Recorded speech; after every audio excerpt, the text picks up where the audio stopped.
अगर मेरे सामने होते तो वहीं पे पटक पटक के मारता, जीभ खींच लेता और जीभ खींच के वहां पे पटक पटक के मारता। याद रहे, अगर इस शब्दों का इस्तेमाल मेरे सामने किया होता। इस तरह के तमाम शब्दों से नवाजा गया है इनको। ये महाशय हैं आरजेडी के सांसद मनोज झा। अपने आप को बहुत ही ज्यादा टैलेंटेड मानते हैं और बहुत थिंक टैंकर मानते हैं। ये आरजेडी में अपने आप को थिंक टैंकर मानते हैं, कांख में झोला लटका कर चलते हैं और लगातार अपने आप को कहते हैं कि मैं थिंक टैंकर हूं। टैंकर बन रहे थे, इनका टैंकर का पानी निकाल दिया है ये दो नेताओं ने। आनंद मोहन जी, मैं जी बोल लेता हूं भाई, बिहार के बाहुबली हैं। और दूसरे हैं नीरज बबलू जी, सुशांत सिंह राजपूत के भाई।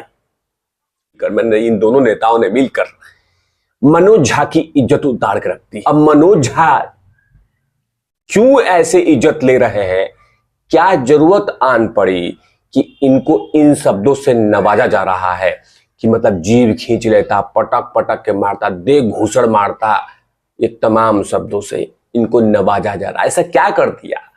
तो काम भी ऐसा कुछ किए होंगे ना, तभी तो ये इज्जत और इस तरह की उपाधि मिल रहा है कि जीभ खींच लेता, पटक पटक के मारता, घसीटता, लपेट देता। ऐसा काम ही क्यों किए कि जिसके कारण इनको इन शब्दों से नवाजा जा रहा है। चिपक कर देखने की जरूरत है, वीडियोस को शेयर कर दिया, क्योंकि ये तमाम कहानियां बिहार के राजनीतिक से है और ये कहानी शुरू हुई है ये संसद से। नई वाली संसद जो है इससे शुरू हुई है और यहीं पे इसकी नींव रखी गई थी। इसकी कहानी पूरे बिहार तक पहुंची है क्योंकि ये मनोज झा सांसद, कविता पढ़ने का बहुत शौक है इनको, लेकिन जो कविता लिखा है, कौन नहीं लिखा है, मुझसे उसमें नहीं जाना है। लेकिन जरूरत क्या आन पड़ी जब देखा कि एक जाति है का नाम है, एक धर्म, एक जाति, एक धर्म है, उसे लगता है कि वो संवेदनशील है तो उसे पढ़ना नहीं चाहिए था। मैं तो यही कहूंगा। और ऊपर से ठाकुर शब्द, ठाकुर शब्द, उन शब्दों को आपको छूना ही नहीं चाहिए था। लेकिन क्या है कि मनोज झा बड़बोले नेता हैं, अपने आप को मानते हैं आरजेडी का थिंक टैंकर हूं, कांख में झोला लटका के चलता हूं, बहुत पढ़ा लिखा हूं।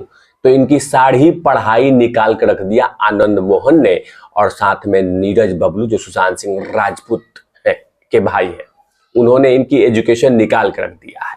और क्या क्या इज्जत दिया है मैं बताऊंगा, लेकिन पहले वो कविता पढ़ देता हूं जिस कविता से इनको इज्जत वो मिली है। जीभ खींचना, दे घूसड़, दे लपेटम लपेट, ये तमाम चीजें।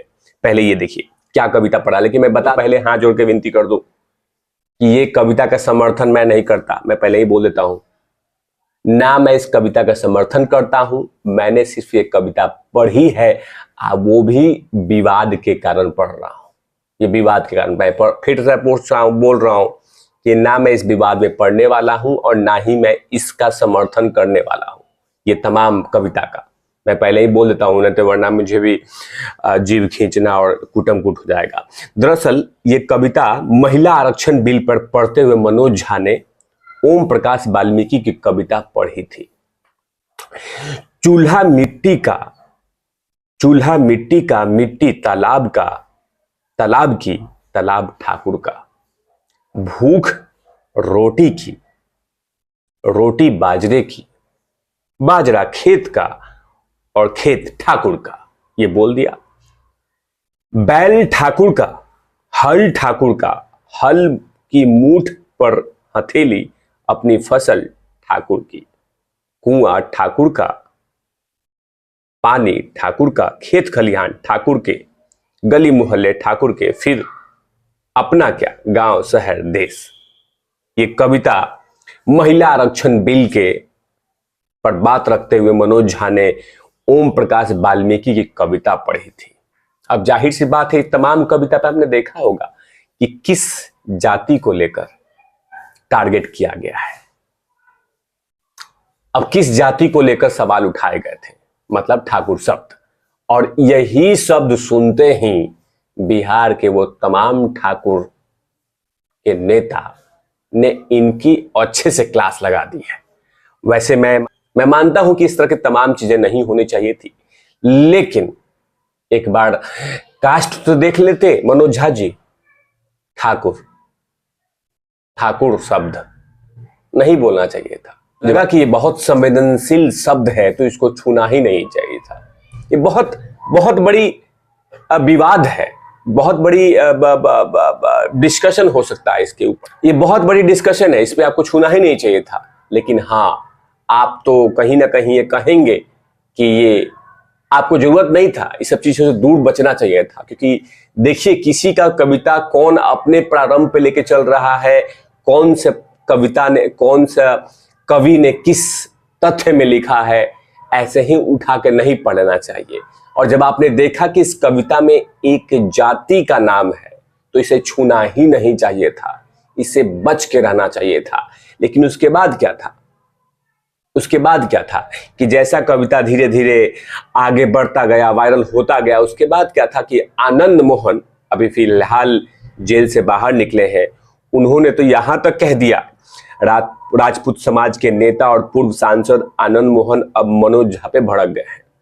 उन्होंने कहा कि मनोज झा के ठाकुरों पे की गई टिप्पणी से गुस्सा जाहिर करते हुए कहा है कि अगर राज्यसभा में मैं होता तो जीभ खींच लेता और आसन की तरफ उछाल देता। जीभ खींच लेता, सीधा बोल दिया है आनंद मोहन जी ने बाकायदा, कि आपकी हिम्मत कैसे हुई आप हमारे ऊपर में इस तरह की ये करने के लिए, आपकी हिम्मत कैसे हुई। दूसरी तरफ सुशांत सिंह राजपूत के भाई, बीजेपी के एमएलए, राजपूत समाज से आते हैं। नीरज बबलू ने आरजेडी सांसद पे हमला बोलते हुए कहा कि अगर उन्होंने मनोज झा अगर हम के सामने होते और ऐसे बयान देते तो पटक पटक कर उनका मुंह तोड़ देता। मनोज झा जी, बताइए क्या जरूरत था इस तरह की हरकतें करने के लिए? और कोई कविता, कोई व्यक्ति लिखा है, व्यक्ति कोई जैसे ओम प्रकाश वाल्मीकि ने लिखा है, तो जाहिर सी बात है कि वो अपने मन को उन्होंने कलम कॉपी पे उतार कर रख दी है, पन्ने पे रख दिया है। इसको आपने ले लिया कि आसमान से उतरा है क्या? ये सोच समझ के देखना चाहिए था। तो आप बन रहे थे हीरो, लेकिन आनंद मोहन और नीरज सिंह बबलू ने आपको बना दिया जीरो। क्योंकि आपको इस बयान से और इस तरह के कविता से बचना चाहिए।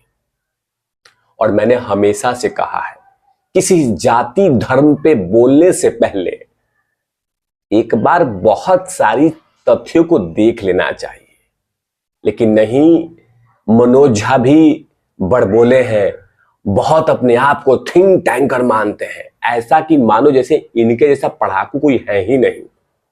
बहुत ज्यादा ज्ञान देते हैं, बहुत ज्यादा बोलते हैं, बहुत ज्यादा अपने आप को समझते हैं कि पूरे संसद में मैं ही सबसे ज्यादा पढ़ाकू हूं, बिहार के पृष्ठभूमि से आता हूं और सबसे ज्यादा पढ़ने वाला व्यक्ति मैं ही हूं। तो इनको अच्छे तरीके से नवाजा है आनंद मोहन जी और साथ में नीरज बबलू जी ने इनको इज्जत दी है। तमाम चीजों पे तिवारी भैया की लगातार नजर रहेगी। और मैं फिर से बोल दूं कि मैं इस कविता का समर्थन नहीं करता, मैं पहले ही बोल रहा हूं, वरना कमेंट सेक्शन में लगातार मुझे डोज पे डोज मिल जाएगा। तो मैं इस कविता का समर्थन नहीं करता और ना ही मैं इसका कोई किसी विवाद में पढ़ना चाहता हूं। मैंने सिर्फ उस कहानी को पढ़ा है कि आखिरकार मनोज झा जी को इतनी इज्जत मिल कैसे रही है। तो इन दोनों भाइयों ने इज्जत दे दी है उनको। और अगर मैं यही बोल रहा हूं, और फिलहाल तो लगातार मैं मनीष कश्यप पे विवाद पे बोल ही रहा हूं, मनीष कश्यप के साथ जो भी कुछ अपडेट होता है उस पर बोलता ही रहता हूं, चिपक कर देखने की जरूरत है। तब तक के लिए आप देखते रहिए तिवारी भैया। मैं हूं वेद प्रकाश, कैमरामैन ध्रुव लाठी के साथ। Over out.